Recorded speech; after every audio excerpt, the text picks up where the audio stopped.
Serial में आने वाला है एक नया अब अनुपमा के बारे में रवि यह सोचता है कि तो उन्होंने मेरी मदद करी, मैंने क्या किया, उसकी बेटी पे ही हमला कर दिया। मैं यदि की बात सुन के घर में नहीं जाता, हो सकता है कि सब कुछ होता ही नहीं, तो मुझे अब अनुपमा जी से माफी मांगनी ही होगी, क्योंकि मैं ये नहीं चाहता हूँ कि ऐसा कुछ भी हो, क्योंकि अनुपमा जोशी ने बहुत मदद करी है, मुझे एक अच्छा इंसान समझा था, देखो मैंने क्या कर दिया। फिर अनुपमा डर जेल आती है और राघव अनुपमा को देख काफी ज्यादा चौंक जाता है। अनुपमा राघव को देखती यह कहती है कि कार तुम्हें क्या हो गया है, मुझसे कुछ कहना चाहते हो। ये राघव घबराने लगता है, ऐसे वह बातें बताने वाला होता है कि वहाँ जेलर भी आ जाता है। वह कहता है कि आपकी बेटी की हालत कैसी है, क्या वह अभी बिल्कुल ठीक है भी, और यह कहती है कि वह अब खतरे से बाहर है, पता नहीं कौन था उसने ऐसा किया है, बेटी ने तो किसी का बुरा किया भी नहीं है। जेलर यह बोलता है कुछ न कुछ तो ऐसा हुआ होगा, आदमी ने कि बेटी के ऊपर ये हमला किया है, अगर आपको मिल जाए तो हमको बताना, उसको ठीक कर देंगे। अनुपमा यह कहती है कि बिल्कुल भी चिंता मत करिए, अगर उसका पता एक बार हमको पता चल जाएगा तो कभी उसे छोड़ने वाली नहीं हूँ। तभी तब कुछ नहीं बोलता है, वहाँ से जाने लगता है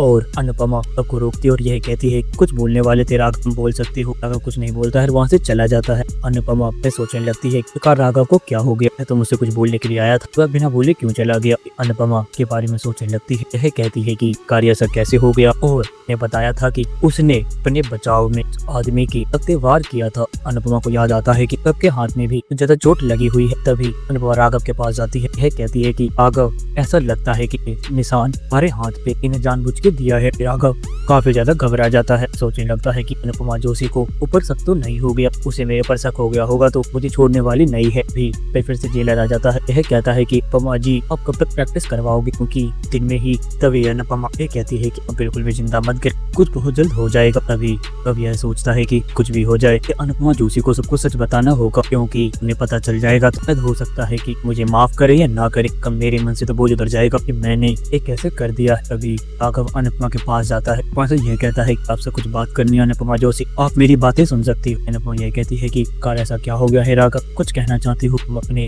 के बारे में कुछ बताना चाहते हो। तभी राघव कहता है कि एक बहुत बड़ी गलती हो गई और वह चीज को पता चलेगी तो मुझे कभी माफ नहीं करोगी। अनुपमा का सर पे जाने लगता है कि राही पे हमला किसी ने नहीं बल्कि राघव ने ही किया है। राघव यह कहता है कि शायद आपको पता चल चुका होगा मैं क्या कहना चाहता हूँ। तभी अनुपमा राघव का कॉलर पकड़ लेती है, यह कहती है कि उस जेल से बाहर निकाला किसी ने, यह बता। राघव यह कहता है जैसे गलती हो गई थी, आपकी बेटी के बारे में कुछ भी नहीं पता था, लगा मैं कोई और है, उसने मुझे छोटे अंजाम में फंसाया। उसके जैसे ही मैं उस घर में गया था जिस घर में आपकी बेटी अभी रह रही है, उस घर में मैं रहता था। तभी अनुपमा ये कहती है कि ये छोड़ने वाली नहीं हो रहा, तो तूने किया है, इस सजा तुझे आज जरूर मिलेगी। अनुपमा आगे राघव हाथ जोड़ने लगता है, कहता है कि बहुत बड़ी गलती हो गई, प्लीज अनुपमा जोशी माफ कर दो कि मैं आपकी बेटी तकलीफ पहुंचाना नहीं चाहता था। तभी अनुपमा यह कहती है तुझे उससे माफी मांगनी चाहिए, इस साथ तूने ये किया है। राघव यह कहता है मैं आपकी बेटी से ही माफी मांग लूँ, क्योंकि मैं ये नहीं चाहता हूँ कोई भी मुझे गलत समझे, क्योंकि मुझे इंजाम में फंसा दिया था,